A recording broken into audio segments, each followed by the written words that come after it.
Dia 10 de outubro. São Francisco de Borja, terceiro superior geral da Companhia de Jesus. 1572. São Francisco Borja, modelo raríssimo de virtudes para seculares e regulares, nasceu em 1510, na cidade de Gand, que dá nome ao condado. O pai era João de Gand, terceiro duque de Gand, e a mãe, Joana de Aragão, neta do rei Fernando. Já nos primeiros anos se lhe notava grande inclinação para tudo o que é de Deus e amor à virtude. Os pais tiveram todo cuidado em dar-lhe uma educação ótima, baseada nos fundamentos da religião. Para esse fim, escolheram entre os mestres os melhores, convencidos de que uma boa educação recebida na infância, exerce uma influência eficacíssima sobre a vida inteira. Quando Francisco tinha 10 anos, lhe adoeceu gravemente a mãe. O menino fechou-se no quarto e com abundantes lágrimas pediu a Deus que se lhe conservasse a mãe. E para mais eficazes orações, sujeitou o corpo a 2 mortificações. No entanto, Deus quis o sacrifício da vida da mãe. Tendo chegado à idade de 17 anos, Francisco foi mandado à corte do imperador Carlos V. No meio das seduções e perigos que lá o circundavam, conservou intacta a inocência, devido à recepção frequente do Santíssimo Sacramento do altar, à devoção tão à Santíssima Virgem e ao espírito de penitência, que nunca o abandonou. Quis Deus que o santo jovem gozasse de um modo extraordinário da simpatia do imperador e de sua imperial esposa. Por intermédio desta, Francisco casou-se com uma dama de honor, possuída de altas virtudes, e Carlos elevou-o à dignidade de marechal, dando-lhe o título de Conde de Lombay.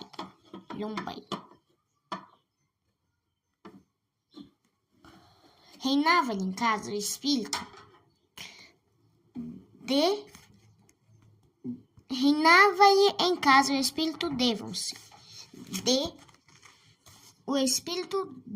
Vance, em admirável harmonia.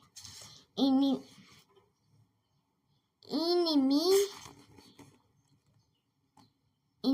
do jogo, Francisco formulava o seguinte conceito sobre essa espécie de divertimento: quadruplo é a perda que o jogo traz: perda de dinheiro, perda do tempo, perda da piedade e da consciência. Igualmente lhe aborrecia a leitura de publicações frívolas, enquanto que livros bons e religiosos lhe constituíam a leitura predileta. De Francisco são as palavras: a leitura de livros piedosos é o primeiro passo para uma vida mais santa. Os únicos divertimentos de Francisco eram a música e a caça, sem que com isto se afastasse das regras da moderação e se esquecesse das práticas da mortificação.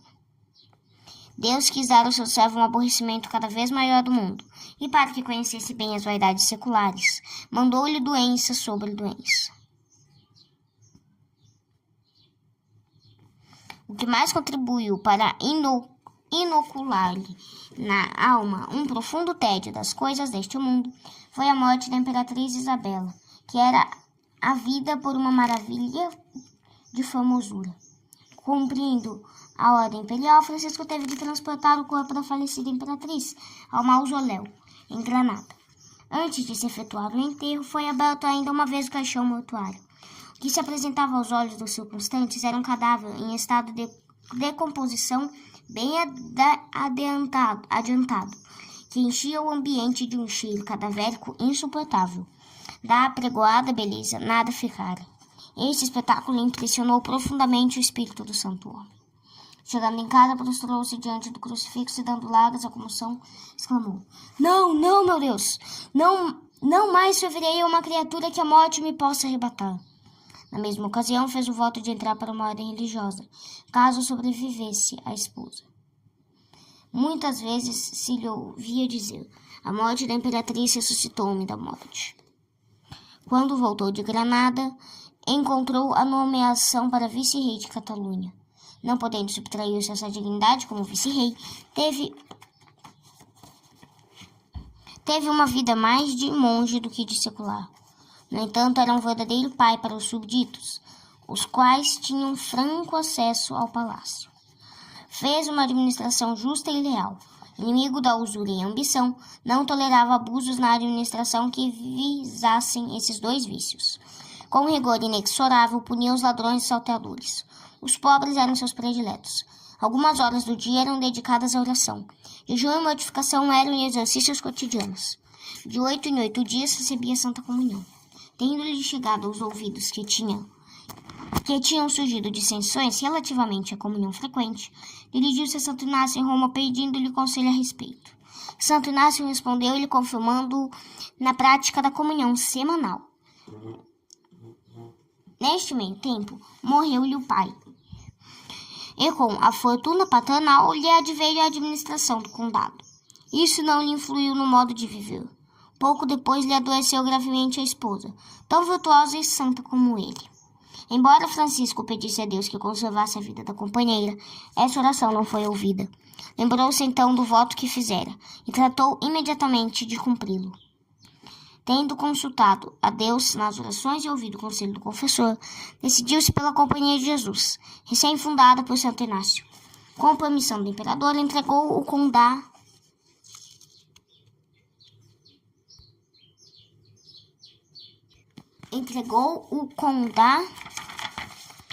ao filho mais velho e partiu para Roma. Apenas 4 meses tinham decorrido quando soube que o Papa queria conferir-lhe a dignidade cardinalícia. Francisco clandestinamente voltou para a Espanha, onde recebeu o sacramento da ordem e rezou a primeira missa na capela do Castelo de Loyola. Sem número são as conversões que se realizaram com sua intervenção. Francisco possuía o dom especial de conduzir a Deus os pecadores mais endurecidos. Diversas vezes visitou o imperador Carlos V na solidão e proferiu a oração fúnebre por ocasião das exéquias do mesmo. Chamado outra vez a Roma, foi eleito geral da Companhia de Jesus. O período de seu generalato foi um dos mais abençoados. Fundou colégios em diversos países e enviou missionários, homens apostólicos aos países dos infiéis. Nas perseguições de que a companhia foi alvo, Francisco demonstrou sempre confiança limitada em Deus. A companhia, dizia, é protegida por Deus. 3 espécies de inimigos tem: os hereges e os infiéis, os ímpios e, afinal, aqueles que desconhecem os verdadeiros fins da companhia. De todas as virtudes, a que mais o distinguiu e fez crescer tanto na estima das pessoas mais santas foi a humildade. Ela é que o levou a declinar por diversas vezes o chapéu cardinalício. No amor próprio era tão mortificado que chegou a desejar a humilhação e o desprezo. Da boca não lhe saía palavra de elogio próprio, e nas cartas assinava Francisco o pecador. Longe de se julgar merecedor de elogios, conhecia em si o pecador que merecia castigo e desprezo. Quando em viagens encontrava hospedagem péssima, não se queixava. Pelo contrário, achava tudo tão acima de seu merecimento.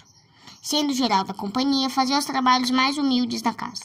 Ora ajudava o cozinheiro, ora distribuía esmolas ou comida por entre os pobres. Ora levava remédios e mantimentos à casa dos doentes. Injustiças e injúrias de que foi vítima, calúnias e perseguições que inocentemente sofreu, dores atrozes que Deus lhe mandou, tudo aceitou, não só com resignação e paciência, mas ainda com prazer, vendo em tudo um meio eficaz de fazer penitência pelos seus pecados. Assim se explica sua quase insacibilidade nas obras de penitência. No ano de 1570, acompanhou o cardeal Alexandrino numa viagem à Espanha, Portugal e França, cumprindo nisso a ordem do Papa Pio V. Na volta se sentiu gravemente doente. Chegando a Roma, não tratou de outra coisa mais, a não ser de morrer bem. Os padres da companhia pediram-lhe que nomeasse o sucessor e permitisse a um pintor tirar-lhe o retrato. Não o fez. O dia 10 de outubro de 1572 foi o dia de sua morte. Morreu com 62 anos. O cardeal de Sena, seu neto, dispôs que o corpo fosse depositado na igreja dos jesuítas em Madrid. Deus glorificou por muitos milagres o túmulo de São Francisco, cuja canonização teve lugar em 1671, sob o pontificado de Clemente IX. Reflexões.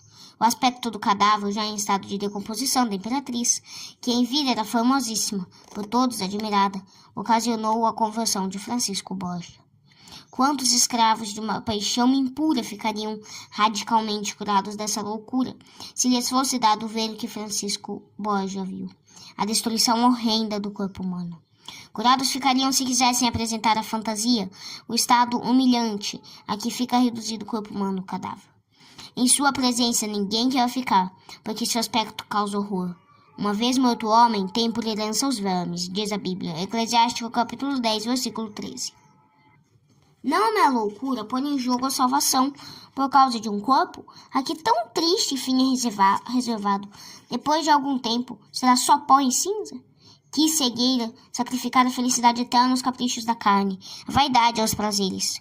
Considerações iguais a esta levaram São Francisco Borgia a abandonar o mundo e pôr a vida ao serviço de Deus.